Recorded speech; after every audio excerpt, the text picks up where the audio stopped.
Welcome to our channel, Daily Bible Tamil in English. Word of God.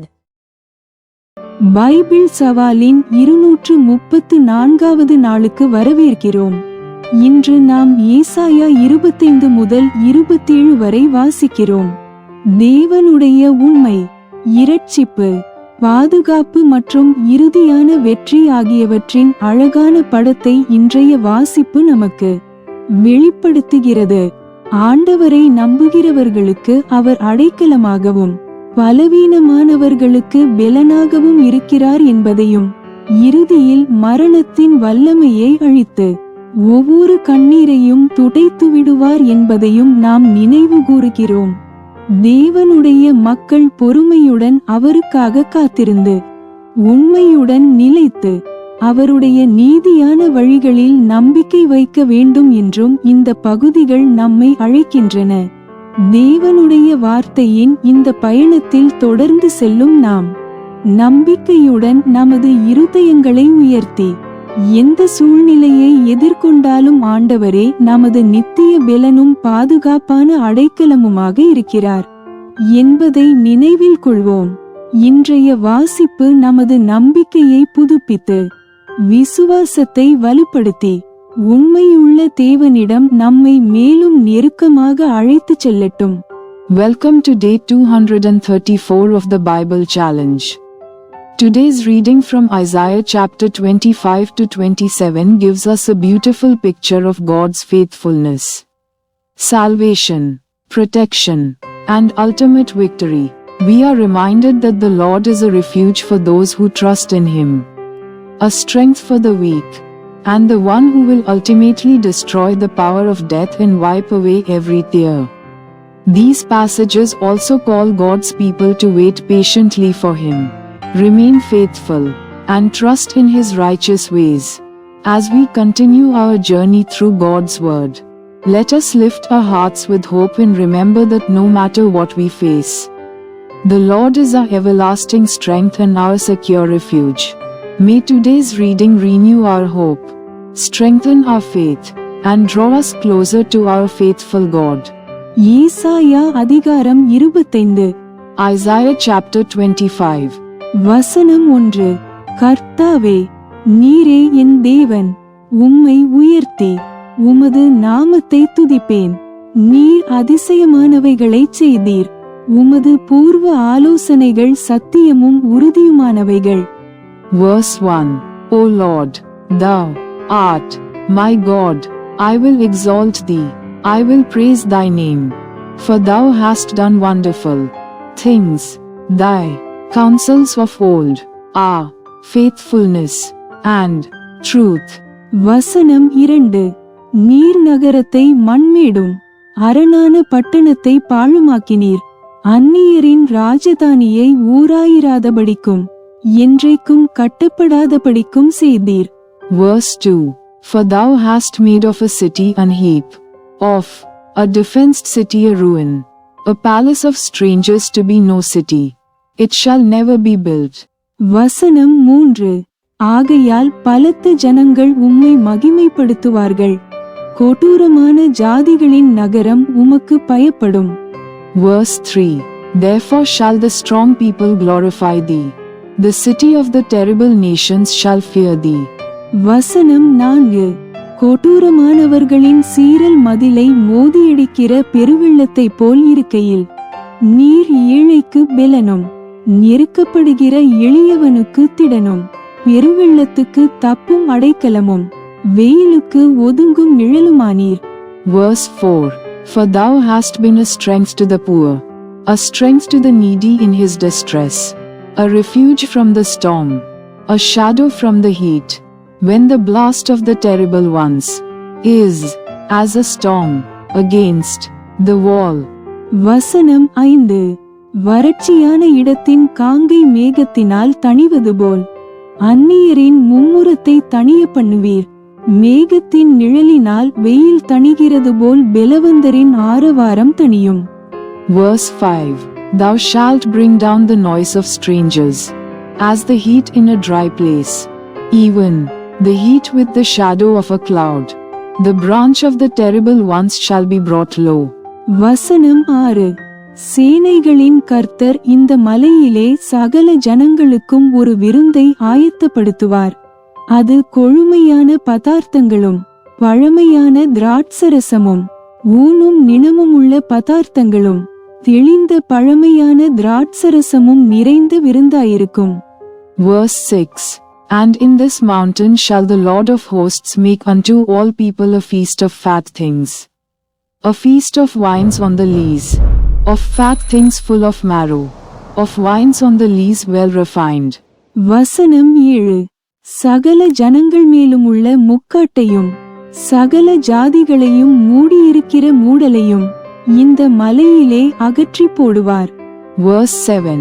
And he will destroy in this mountain the face of the covering cast over all people, and the veil that is spread over all nations. வசனம் 8. அவர் மரணத்தை ஜெயமாக விழுங்குவார். கர்த்தராகிய தேவன் எல்லா முகங்களிலுமிருந்து கண்ணீரை துடைத்து தமது ஜனத்தின் நிந்தையை பூமியிலிராதபடிக்கு முற்றிலும் நீக்கிவிடுவார். கர்த்தரே இதைச் சொன்னார். Verse 8. He will swallow up death in victory, and the Lord God will wipe away tears from off all faces, and the rebuke of his people shall he take away from off all the earth. For the Lord hath spoken it. வசனம் 9. அக்காலத்திலே இதோ இவரே நம்முடைய தேவன், இவருக்காக காத்திருந்தோம், இவர் நம்மை இரட்சிப்பார், இவரே கர்த்தர், இவருக்காக காத்திருந்தோம், இவருடைய இரட்சிப்பினால் களி கூர்ந்து மகிழ்வோம் என்று சொல்லப்படும். Verse 9. And it shall be said in that day, Lo, this is our God, we have waited for him, and he will save us. This is the Lord, we have waited for him, we will be glad and rejoice in his salvation. வசனம் 10. கர்த்தருடைய கரம் இந்த மலையிலே தங்கும். கூளம் எருக்களத்தில் மிதிக்கப்படுவது போல Moab அவர் கீழ் மிதிக்கப்பட்டு போகும். Verse 10. For in this mountain shall the hand of the Lord rest, and Moab shall be trodden down under him, even as straw is trodden down for the dunghill. வசனம் 11. நீந்துகிறவன் நீந்துவதற்காக தன் கைகளை விரிப்பது போல் அவர் தமது கைகளை அவர்கள் நடுவிலே விரித்து அவர்கள் பெருமையையும் அவர்கள் கைகளின் சதிசற்பனைகளையும் தாழ்த்தி விடுவார். Verse 11. And he shall spread forth his hands in the midst of them, as he that swimmeth spreadeth forth his hands to swim, and he shall bring down their pride together with the spoils of their hands. வசனம் 12. அவர் உன் மதில்களுடைய உயர்ந்த அரணை கீழே தள்ளி தாழ்த்தி தரையிலே தூளாக அழிப்பார். Verse 12. And the fortress of the high fort of thy walls shall he bring down, lay low, and bring to the ground, even to the dust. ஏசாயா அதிகாரம் 26. Isaiah chapter 26. வசனம் 1. அக்காலத்திலே யூதா தேசத்தில் பாடப்படும் பாட்டாவது, பெலனான நகரம் நமக்கு உண்டு, இரட்சிப்பையே அதற்கு மதிலும் அரணுமாக ஏற்படுத்துவார். Verse 1. In that day shall this song be sung in the land of Judah. We have a strong city, salvation will God appoint for walls and bulwarks. வசனம் 2. சத்தியத்தை கைக்கொண்டு வருகிற நீதியுள்ள ஜாதி உள்ளே பிரவேசிப்பதற்காக வாசல்களை திறவுங்கள். Verse 2. Open ye the gates, that the righteous nation which keepeth the truth may enter in. வசனம் 3. உம்மை உறுதியாய் பற்றிக்கொண்ட மனதையுடையவன் உம்மையே நம்பியிருக்கிறபடியால் நீர் அவனை பூரண சமாதானத்துடன் காத்துக்கொள்வீர். Verse 3. Thou wilt keep him in perfect peace, whose mind is stayed on thee, because he trusteth in thee. வசனம் 4. கர்த்தரை என்றென்றைக்கும் நம்புங்கள், கர்த்தராகிய யேகோவா நித்திய கன்மலையாயிருக்கிறார். Verse 4. Trust ye in the Lord forever, for in the Lord Jehovah is everlasting strength. வசனம் 5. அவர் உயரத்திலே வாசமாயிருக்கிறவர்களையும் கீழே தள்ளுகிறார், உயர்ந்த நகரத்தையும் தாழ்த்துகிறார். அவர் தரை மட்டும் தாழ்த்தி அது மண்ணாகு மட்டும் இடிய பண்ணுவார். Verse 5. For he bringeth down them that dwell on high. The lofty city, he layeth it low. He layeth it low, even to the ground. He bringeth it, even to the dust. வசனம் 6. கால் அதை மிதிக்கும், சிறுமையானவர்களின் காலும் எளிமையானவர்களின் அடிகளுமே அதை மிதிக்கும். Verse 6. The foot shall tread it down, even the feet of the poor, and the steps of the needy. வசனம் 7. நீதிமானுடைய பாதை செம்மையாயிருக்கிறது. மகா நீதிபரராகிய நீர் நீதிமானுடைய பாதையை செம்மைப்படுத்துகிறீர். Verse 7. The way of the just is uprightness. Thou, most upright, dost weigh the path of the just. வசனம் 8. கர்த்தாவே, உம்முடைய நியாயத் தீர்ப்புகளின் வழியிலே உமக்கு காத்திருக்கிறோம். உமது நாமமும் உம்மை நினைக்கும் நினைவும் எங்கள் ஆத்தும வாஞ்சையாயிருக்கிறது. Verse 8. Yea, in the way of thy judgments, O Lord, have we waited for thee. The desire of our soul is to thy name, and to the remembrance of thee. வசனம் 9. என் ஆத்துமா இரவிலே உம்மை வாஞ்சிக்கிறது. எனக்குள் இருக்கிற என் ஆவியால் அதிகாலையிலும் உம்மை தேடுகிறேன். உம்முடைய நியாயத் தீர்ப்புகள் பூமியிலே நடக்கும்போது பூச்சக்கரத்து குடிகள் நீதியை கற்றுக்கொள்வார்கள். Verse 9. With my soul have I desired thee in the night. Yea, with my spirit within me will I seek thee early. For when thy judgments are in the earth, the inhabitants of the world will learn righteousness. வசனம் 10. துன்மார்க்கனுக்கு தயை செய்தாலும் நீதியை கற்றுக்கொள்ளான். நீதியுள்ள தேசத்திலும் அவன் அநியாயம் செய்து கர்த்தருடைய மகத்துவத்தை கவனியாதே போகிறான். Verse 10. Let favor be showed to the wicked, yet will he not learn righteousness. In the land of uprightness will he deal unjustly, and will not behold the majesty of the Lord. வசனம் 11. கர்த்தாவே, உமது கை ஓங்கியிருக்கிறது. அவர்கள் அதை காணாதிருக்கிறார்கள். ஆனாலும் உமது ஜனத்துக்காக நீர் கொண்ட வைராக்கியத்தைக் கண்டு வெட்கப்படுவார்கள். அக்கினி உம்முடைய சத்துருக்களை பட்சிக்கும். Verse 11. Lord, when thy hand is lifted up, they will not see, but they shall see, and be ashamed for their envy at the people. Yea, the fire of thine enemies shall devour them. வசனம் 12. கர்த்தாவே, எங்களுக்கு சமாதானத்தை கட்டளையிடுவீர். எங்கள் கிரியைகளை எல்லாம் எங்களுக்காக நடத்தி வருகிறவர் நீரே. Verse 12. Lord, thou wilt ordain peace for us, for thou also hast wrought all our works in us. வசனம் 13. எங்கள் தேவனாகிய கர்த்தாவே, உம்மையல்லாமல் வேறே ஆண்டவன்மார் எங்களை ஆண்டார்கள். இனி உம்மை மாத்திரம் சார்ந்து உம்முடைய நாமத்தை பிரஸ்தாபப்படுத்துவோம். Verse 13. O Lord our God, other lords beside thee have had dominion over us, but by thee only will we make mention of thy name. வசனம் 14. அவர்கள் செத்தவர்கள், ஜீவிக்க மாட்டார்கள். மாண்ட இராட்சதர் திரும்ப எழுந்திரார்கள். நீர் அவர்களை விசாரித்து சங்கரித்து அவர்கள் பேரையும் அழிய பண்ணினீர். Verse 14. They are dead, they shall not live. They are deceased, they shall not rise. Therefore hast thou visited and destroyed them, and made all their memory to perish. வசனம் 15. இந்த ஜாதியை பெருக பண்ணினீர். கர்த்தாவே, இந்த ஜாதியை பெருக பண்ணினீர். நீர் மகிமைப்பட்டீர். தேசத்தின் எல்லை எல்லாவற்றையும் நெடுந்தூரத்தில் தள்ளி வைத்தீர். Verse 15. Thou hast increased the nation. O Lord, thou hast increased the nation. Thou art glorified. Thou hadst removed it far unto all the ends of the earth. வசனம் 16. கர்த்தாவே, நெருக்கத்தில் உம்மை தேடினார்கள். உம்முடைய தண்டனை அவர்கள் மேலிருக்கையில் அந்தரங்க வேண்டுதல் செய்தார்கள். Verse 16. Lord, in trouble have they visited thee.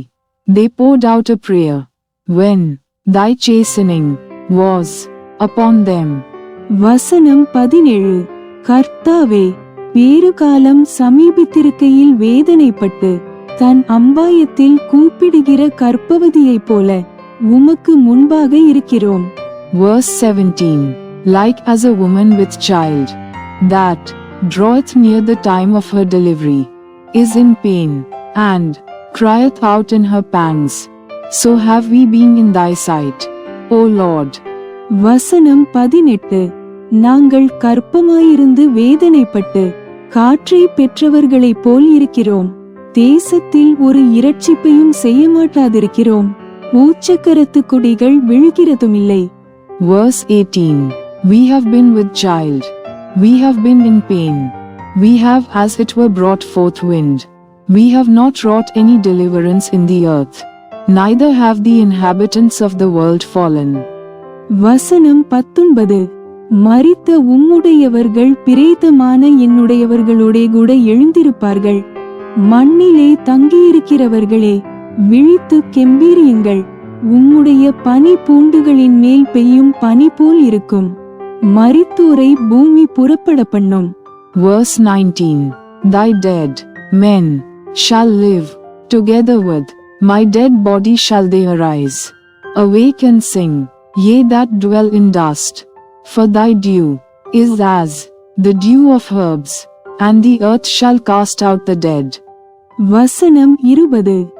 என் ஜனமே, நீ போய் உன் அறைகளுக்குள்ளே பிரவேசித்து உன் கதவுகளை பூட்டிக்கொண்டு சினம் கடந்து போகுமட்டும் கொஞ்ச நேரம் ஒளித்துக்கொள். Verse 20. Come, my people, enter thou into thy chambers, and shut thy doors about thee. Hide thyself as it were for a little moment, until the indignation be overpart. வசனம் 21. இதோ, பூமியினுடைய குடிகளின் அக்கிரமத்தி நிமித்தம் அவர்களை விசாரிக்கும்படி கர்த்தர் தம்முடைய ஸ்தானத்திலிருந்து புறப்பட்டு வருவார்.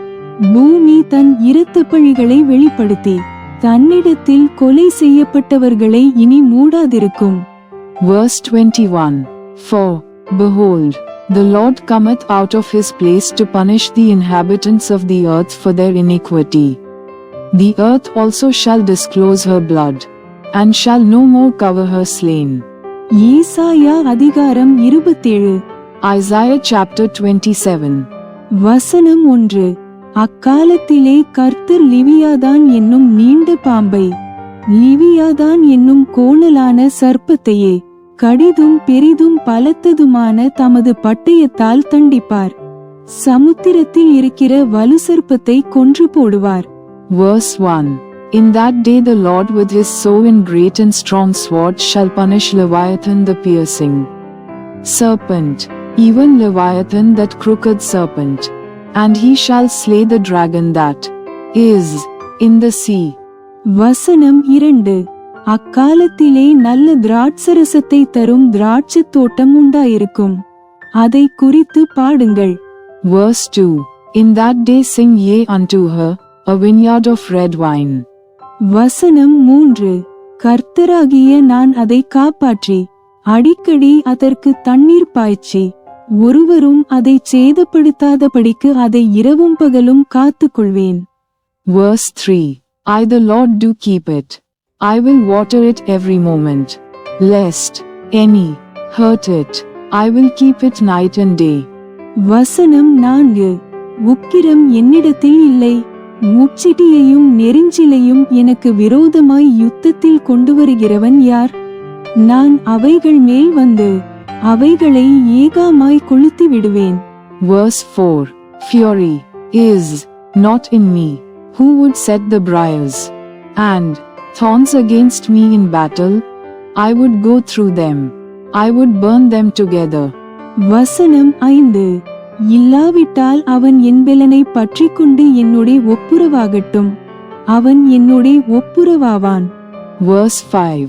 Or let him take hold of my strength, that he may make peace with me, and He shall make peace with me. வசனம் 6. யாக்கோபு வேர்பற்றி இஸ்ரவேல் பூத்து காய்த்து உலகத்தை பல நாள் நிரப்பும் நாட்கள் வரும். Verse 6. He shall cause them that come of Jacob to take root. Israel shall blossom and bud, and fill the face of the world with fruit. வசனம் 7.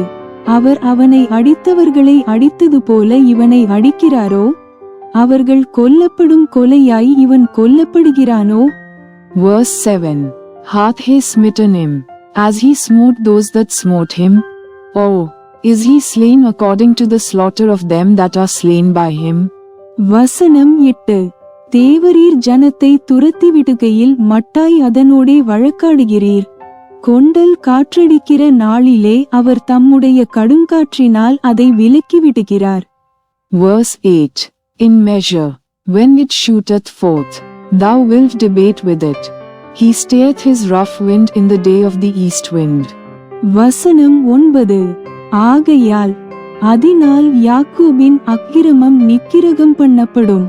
தோப்பு விக்கிரகங்களும் சிலைகளும் இனி நிற்காதபடி அவர்கள் பலிபீடங்களின் கல்லுகளையெல்லாம் நொறுக்கப்பட்ட சுண்ணாம்பு கல்லுகளாக்கிவிடும்போது அவர்களுடைய பாவத்தை அவர் அகற்றுவாரென்பதே அதனால் உண்டாகும் பலன். Verse 9. By this therefore shall the iniquity of Jacob be purged, and this is all the fruit to take away his sin, when he maketh all the stones of the altar as chalk stones that are beaten in sundar. The groves and images shall not stand up. வசனம் 10. அரணான நகரம் அவாந்தரையாகும். அந்த வாசஸ்தலம் தள்ளுண்டு வனாந்தரத்தை போல விட்டுவிடப்பட்டதாயிருக்கும். கன்றுக்குட்டிகள் அங்கே மேய்ந்து அங்கே படுத்துக்கொண்டு அதின் தழைகளை தின்னும். Verse 10. Yet the defenced city shall be desolate, and the habitation forsaken, and left like a wilderness. There shall the calf feed, and there shall he lay down, and consume the branches thereof. வசனம் 11. அதின் கொப்புகள் உலரும்போது ஒடிந்து போகும். ஸ்திரீகள் வந்து அவைகளை கொளுத்தி விடுவார்கள்.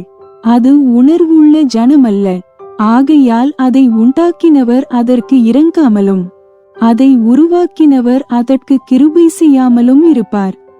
Verse 11. When the boughs thereof are withered, they shall be broken off. The women come, and set them on fire. For it is a people of no understanding. Therefore he that made them will not have mercy on them, and he that formed them will show them no favor. வசனம் 12. அக்காலத்திலே கர்த்தர் ஆற்றங்கரையின் விளைவு தொடங்கி எகிப்தின் நதி மட்டும் போரடிப்பார். இஸ்ரவேல் புத்திரரே, நீங்கள் ஒவ்வொருவராய் சேர்க்கப்படுவீர்கள். Verse 12. And it shall come to pass in that day, that the Lord shall beat off from the channel of the river unto the stream of Egypt. And ye shall be gathered one by one, O ye children of Israel. வசனம் 13. அக்காலத்திலே பெரிய எக்காளம் ஊதப்படும். அப்பொழுது அசீரியா தேசத்திலே சிதறடிக்கப்பட்டவர்களும் எகிப்து தேசத்திலே துரத்திவிடப்பட்டவர்களும் வந்து எருசலேமில் உள்ள பரிசுத்த பர்வதத்திலே கர்த்தரை பணிந்து கொள்ளுவார்கள். Verse 13. And it shall come to pass in that day, that the great trumpet shall be blown, and they shall come which were ready to perish in the land of Assyria, and the outcasts in the land of Egypt, and shall worship the Lord in the holy mount at Jerusalem. Bible சவாலின் 234வது நாள் இப்போது நிறைவடைந்தது. இன்று ஏசாயா 25 முதல் 27 வரை வாசித்ததன் மூலம் ஆண்டவர் நமது அடைக்கலமும் பெலனும் உண்மையுள்ள இரட்சகருமாக இருக்கிறார் என்பதை நினைவு கூர்ந்தோம். தேவனுடைய இறுதியான வெற்றியின் மகத்தான நம்பிக்கையையும் மரணமே இறுதியான வார்த்தையை பேசாது என்ற வாக்குத்தத்தத்தையும் அவரை நம்புகிறவர்களை ஆண்டவர் அன்புடன் காத்து பாதுகாக்கிறார் என்ற உறுதியையும் கண்டோம். கடினமான காலங்களிலும் பொறுமையுடன் தேவனுக்காக காத்திருந்து உண்மையுடன் நிலைத்து அவருடைய வாக்குத்தத்தங்களிலேயே முழுமையான நம்பிக்கையை வைக்க இந்த வாசிப்பு நம்மை ஊக்குவிக்கிறது.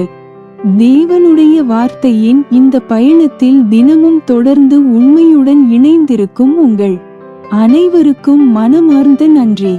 இன்று நாம் வாசித்த சத்தியம் நமது இருதயங்களை சமாதானத்தால் நிரப்பி நமது நம்பிக்கையை புதுப்பித்து ஒவ்வொரு சூழ்நிலையிலும் ஆண்டவரை நம்புவதற்கு நமக்கு தைரியம் அளிக்கட்டும். நம்முடைய தேவன் உண்மையுள்ளவர், அவருடைய வாக்குத்தத்தங்கள் ஒருபோதும் தவறாது என்ற நம்பிக்கையுடன் விசுவாசத்தில் தொடர்ந்து முன்னேறுவோம். நாளை 235வது நாளில் மீண்டும் சந்திப்போம். தேவன் உங்களை ஆசீர்வதிப்பாராக. Day 234 of our Bible challenge is now complete. Today, through Isaiah chapter 25 to 27, we were reminded that the Lord is our refuge, our strength, and our faithful Savior. We saw the wonderful hope of God's ultimate victory, the promise that death will not have the final word, and the assurance that the Lord cares for and protects those who trust in Him. These passages encourage us to wait upon God with patience, remain faithful in difficult seasons, and place our hope completely in His promises. Thank you for faithfully continuing this journey through God's Word each day. May the truth we have read today fill our hearts with peace, renew our hope, and give us courage to trust the Lord in every circumstance. Let us continue forward with faith, knowing that our God is faithful and His promises will never fail. See you tomorrow for day 235. God bless you. Thanks for watching. Like, comment, and subscribe to Daily Bible Tamil in English. Word of God.